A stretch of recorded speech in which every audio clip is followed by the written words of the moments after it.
살다 보면 참 이상한 경험을 할 때가 있어요. 오랜만에 지인을 만나서 차 한 잔 마시고 밥 한 끼 먹었을 뿐인데 집으로 돌아오는 길에 온몸에 기운이 쫙 빠지고 유독 그날따라 발을 헛디디거나 멀쩡하던 속이 체한 것처럼 답답해지는 그런 날 말이에요. 심지어 그 사람과 연락을 주고받은 며칠 동안은 하던 일도 자꾸 꼬이고 괜히 가족들에게 짜증을 내게 되며 평소라면 절대 하지 않았을 잔실수를 연발하기도 하죠. 우리는 보통 이럴 때 속으로 이렇게 생각합니다. 아, 오늘 참 재수가 없네. 혹은 그 사람이랑 만나면 꼭 이렇게 기가 빨린다니까 하고 말입니다. 그런데 여러분, 과연 이것이 그저 우연의 일치이거나 단순한 기본 탓일까요? 아니면 흔히 말하는 미신이나 징크스 같은 걸까요? 세월이 가르쳐준 이 비밀, 모르면 평생 억울할 확률 200%입니다. 오늘 우리가 나눌 이야기는 단순한 불평불만이 아닙니다. 특정 인물이 주변 사람들의 성취 에너지를 갉아먹고 말 그대로 운을 깎아내리는 현상에 대한 매우 과학적이고 심리학적인 분석입니다. 현대 사회과학에서는 이런 현상을 두고 정서적 엔트로피의 확산이라는 개념으로 설명하기도 하는데요. 도대체 왜 우리는 특정 유형의 사람들과 엮일 때마다 내 삶의 운이 깎여나간다는 찝찝한 감각을 집단적으로 느끼게 되는 것일까요? 오늘 이 영상을 끝까지 보신다면 여러분의 남은 인생에서 억울하게 새어나가던 황금 같은 운과 기회를 완벽하게 틀어막는 가장 확실한 방법을 알게 되실 겁니다. 가장 먼저 개인의 심리적인 관점에서 이 재수 없는 사람들의 특징을 파헤쳐볼까요? 미국의 저명한 심리학자 줄리언 로터라는 학자가 주창한 통제 소재라는 아주 흥미로운 이론이 있어요. 쉽게 말해서 내 삶에 일어나는 일들의 원인을 어디에서 찾느냐 하는 심리적 성향을 말하죠. 우리가 흔히 만나면 기운이 빠지고 운이 나빠지는 것 같다고 느끼는 사람들을 가만히 관찰해 보세요. 이들에게는 아주 소름 돋는 공통점이 하나 있습니다. 바로 내 삶의 모든 결과, 특히 부정적인 결과의 원인을 무조건 외부로 돌린다는 겁니다. 이들은 입만 열면 남 탓을 합니다. 자식이 속을 썩여서, 배우자를 잘못 만나서, 부모가 물려준 게 없어서, 나라 경제가 엉망이라서, 심지어는 오늘 날씨가 흐려서 내 기분이 망가졌다고 말하죠. 이른바 외부 통제 성향이 극도로 강한 사람들입니다. 이런 사람들과 대화를 나누다 보면 숨이 턱턱 막힙니다. 왜냐하면 이들의 세계관 속에서는 스스로 문제를 해결할 수 있는 능력이 완전히 거세되어 있기 때문이에요. 내가 할 수 있는 건 아무것도 없고 그저 세상이 나를 억울하게 만들고 있다는 식이죠. 문제는 이런 무력감이 전염병처럼 아주 지독하게 주변으로 퍼져나간다는 사실입니다. 여러분이 무언가 새로운 도전을 하려고 하거나 작은 성취를 이뤄냈을 때 이 사람들은 어떻게 반응할까요? 진심으로 축하해주지 않습니다. 대신 여러분의 노력과 땀방울을 그저 운이 좋았네 혹은 때를 잘 만났네 라는 말로 깎아내려 버립니다. 자신의 불행을 정당화하기 위해서는 세상의 모든 성공 역시 그저 운명이나 외부 환경의 탓이어야만 하거든요. 결국 이들과 곁에 있으면 내 안에서 꿈틀거리던 삶의 의욕이나 문제 해결의 의지조차 서서히 식어버리고 맙니다. 내 삶을 내가 주도할 수 없다는 거대한 인지적 장벽이 세워지는 것이죠. 이것이 바로 우리가 그토록 답답함을 느꼈던 첫 번째 이유입니다. 자, 여기까지 들으시면서 머릿속에 스쳐 지나가는 얼굴들이 몇몇 있으실 겁니다. 맞아, 그 친구가 딱 그래. 만나면 세상 불평 만들어 놓지 하면서 무릎을 탁 치고 계신가요? 이게 바로 산전수전 다 겪은 사람만 아는 진짜 인생의 짬바죠. 살아본 사람만이 이 끈적끈적한 감정의 굴레가 얼마나 사람을 피곤하게 만드는지 뼛속 깊이 이해할 수 있으니까요. 하지만 여기서 끝이 아닙니다. 왜 그들과 엮이면 실제로 내 삶에 나쁜 일들이 연달아 벌어지는지 이제 뇌과학의 관점에서 더 깊이 들어가 보겠습니다. 인간의 뇌 안에는 아주 신비로운 신경세포가 하나 존재합니다. 바로 거울 뉴런이라는 시스템인데요. 쉽게 설명하자면 타인의 행동이나 감정을 마치 거울처럼 그대로 비추고 모방하게 만드는 뇌의 기능입니다. 누군가 내 앞에서 하품을 하면 나도 모르게 하품이 나오거나 슬픈 영화를 보며 주인공이 울 때 내 눈에서도 눈물이 흐르는 것이 바로 이 거울 뉴런 때문이죠. 그런데 이 거울 뉴런은 부정적인 감정과 태도 앞에서도 아주 충실하게 작동을 합니다. 매사에 비관적이고 부정적인 언어 습관을 가진 사람, 입만 열면 남을 헐뜯고 세상의 어두운 면만 파고드는 사람과 지속적으로 관계를 맺다 보면 어떻게 될까요? 내 뇌의 거울 뉴런이 그 사람의 부정적인 신경망 패턴을 그대로 동기화하기 시작합니다. 이건 단순히 기분이 좀 나빠진다는 차원의 문제가 아닙니다.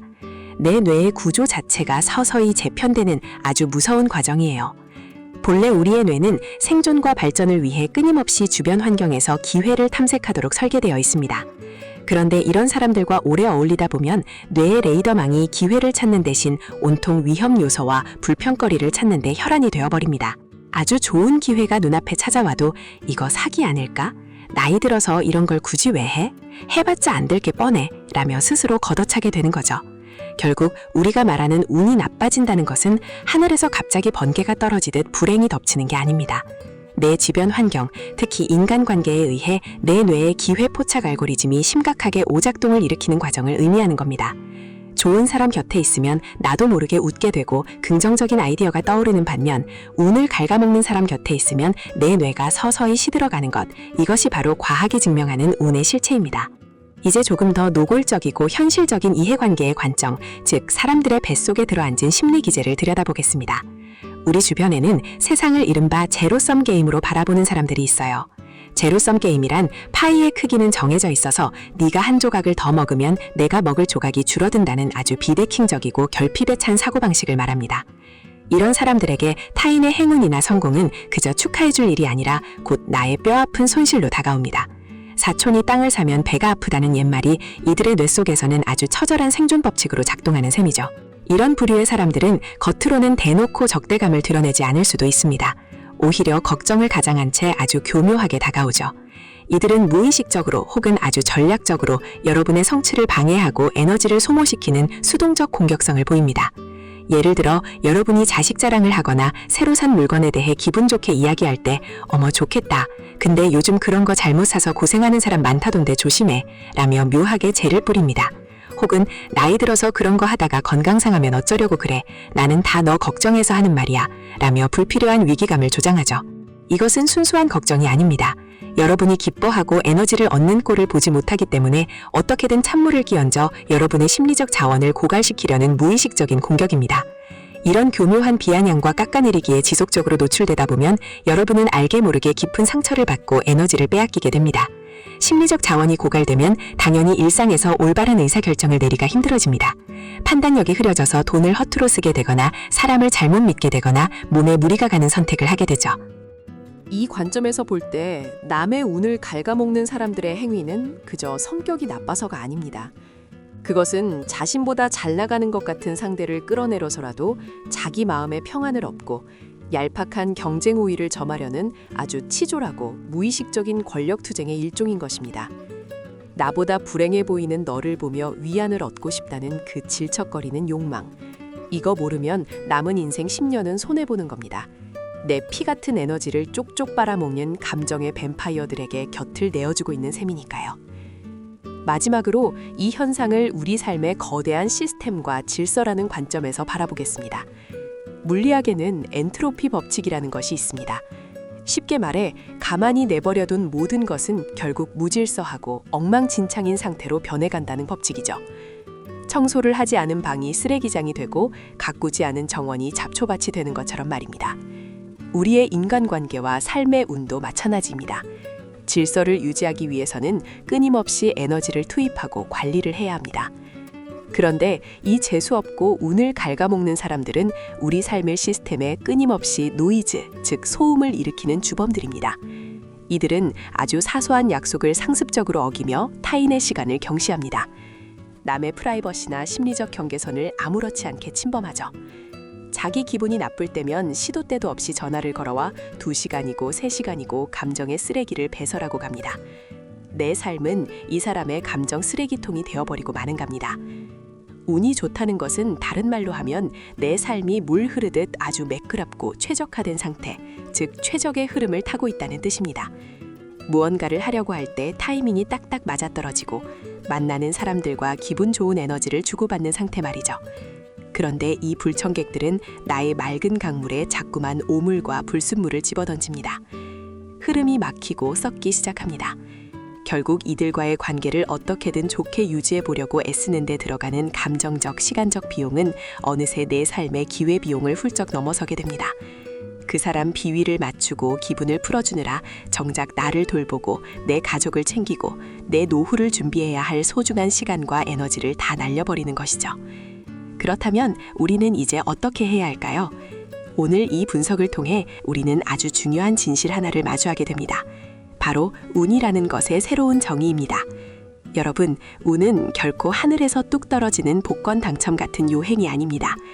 운은 철저하게 개인이 구축하고 관리해낸 환경의 설계이자 인적 네트워크의 결과물입니다. 공학적인 용어로 말하자면 신호대 잡음비라고 할 수 있죠. 내 삶을 풍요롭게 만들어주는 좋은 기회, 귀인, 긍정적인 영감들은 미세한 신호와 같습니다. 귀를 기울여야 들을 수 있죠. 그런데 부정적인 편향성을 가진 인물들은 우리 삶의 귓가에 대고 시끄러운 꽹과리를 치며 거대한 잡음을 발생시킵니다. 이 시끄러운 소음 속에서는 정작 내게 찾아온 찬란한 기회의 신호를 도저히 알아차릴 수가 없습니다. 결국 잡음이 가득한 삶은 불운한 삶이 될 수밖에 없는 구조적 모순에 빠지고 마는 겁니다. 그러니 여러분, 흔히 옛 어른들이 말씀하시던 재수없는 사람 곁에는 가지로 말하는 조언을 그저 구시대적인 미신이나 사람을 차별하는 속물적인 태도로 치부해서는 안 됩니다. 그것은 오히려 시대를 관통하는 지혜이며 본인의 인재 시스템을 보호하고 의사결정의 환경을 최적화하기 위한 아주 냉철하고 데이터 기반의 인생 경영 전략인 셈입니다. 나이가 들수록 세월이 흐를수록 우리가 가진 시간과 에너지는 너무나도 유한하고 귀중합니다. 젊은 시절에야 이 사람 저 사람 다 만나가며 부딪히고 깨지는 것도 경험이라 칠 수 있지만 인생의 황혼기를 향해 가는 지금은 다릅니다. 내게 남은 하루하루는 모래시계에서 떨어지는 금가루와도 같습니다. 그 귀한 금가루를 왜 나를 갉아먹는 사람들의 발밑에 뿌려주어야 합니까? 내 마음을 다치게 하고 내 운을 가로막고 내 삶의 엔트로피를 높이는 무질서한 사람들을 내 삶의 바운더리 밖으로 과감하게 밀어내는 용기. 그것이 바로 내 남은 인생을 지키는 가장 강력한 부적인 것입니다. 하지만 오늘 이야기를 마무리하며 우리는 한 걸음 더 나아가 입체적인 성찰을 해보려 합니다. 남을 탓하고 밀어내는 것에서 끝나서는 진정한 지혜라고 할 수 없겠죠. 거울을 한번 내 쪽으로 돌려볼 시간입니다. 나는 과연 내 주변 사람들에게 어떤 존재일까요? 여러분은 누군가에게 새로운 기회와 긍정적인 에너지를 불어넣어주는 시원한 운의 통로이십니까? 아니면 습관적인 불평과 걱정이라는 이름의 통제를 통해 타인의 에너지를 소모시키고 발목을 잡는 꽉 막힌 운의 정체 구간이십니까? 인간관계에서 발생하는 운이라는 것은 결국 철저한 상호작용의 결과물입니다. 누군가를 저 사람은 재수없는 사람이야 라고 단정짓고 비난하기 전에 지금 내 주변의 환경이 어떤 논리와 에너지로 구성되어 있는지 찬찬히 둘러보셔야 합니다. 그리고 나는 그 생태계 안에서 타인에게 어떤 주파수의 신호를 발신하고 있는지, 나도 모르게 누군가의 운을 갉아먹고 있지는 않은지 깊고 복합적으로 고찰해 보아야 합니다. 좋은 운을 끌어당기고 싶다면, 내 삶에 좋은 사람들이 머물게 하고 싶다면 내가 먼저 맑은 강물이 되고 따뜻한 햇살이 되어야 합니다. 타인의 작은 성취에 진심 어린 박수를 보내고 세상의 어두운 면보다는 아직 남아있는 희망과 가능성을 이야기할 때 여러분의 뇌는 기회를 포착하는 황금색 레이더를 활짝 펴게 될 것입니다. 그리고 그 밝은 에너지에 이끌려 진짜 운을 몰고 다니는 귀인들이 여러분의 곁으로 모여들게 될 것입니다. 여러분이 오늘, 지금 이 순간 선택하고 정리하는 인간관계가 바로 여러분의 내일, 그리고 남은 노후의 확률을 결정짓습니다. 지난 세월 동안 겪어오신 수많은 사람들과의 경험, 그 생생한 인생의 데이터는 지금 여러분에게 무엇을 말하고 있습니까? 이제는 결단하고 행동하고 내 삶의 정원을 아름답게 가꾸어야 할 때입니다. 오늘도 당신의 빛나는 노후를, 그리고 좋은 인연으로 가득 찬 눈부신 나날들을 진심으로 응원합니다. 이렇게 내 삶을 내 손으로 가꾸고 정돈해 나가는 과정, 이게 진짜 인생의 맛이죠. 긴 시간 함께 해주셔서 감사합니다. 평안하고 운수대통하는 하루 보내시길 바랍니다.